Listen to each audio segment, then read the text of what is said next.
Hello friends, എല്ലാവർക്കും ഒരു പുതിയൊരു വീട്ടിലേക്ക് സ്വാഗതം. ഇന്ന് നമ്മൾ പുളി വെച്ചിട്ടൊരു സാധനം ഉണ്ടാക്കാൻ പോകണം. ഇതാണ് ദേവിൻ്റെ പുളി, ഇതാണ് എൻ്റെ പുളി. ആ പുളി ഇടാനായിട്ട് നമ്മളിതാ വാഴയില വെട്ടിയെടുക്കുന്നുണ്ട്. നമ്മുടെ പറമ്പിൽ നിന്ന് തന്നെ കേട്ടോ വാഴയില വെട്ടിയെടുക്കുന്നത്. അത് കഴിഞ്ഞിട്ട് ആ വാഴയില നന്നായിട്ട് വെള്ളം വെച്ച് കഴുകി വൃത്തിയാക്കി എടുക്കുന്നുണ്ട് കേട്ടോ.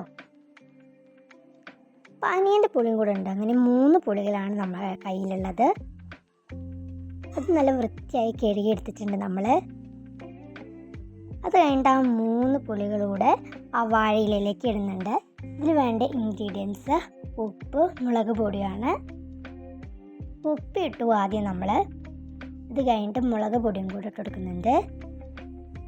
അത് കഴിഞ്ഞിട്ട് നമ്മൾ അത് രണ്ടും കൂടെ മിക്സ് ചെയ്തിട്ട് അതിലേക്ക് വിനാഗിരിയും കൂടി ഒഴിച്ചെടുക്കുന്നുണ്ട്.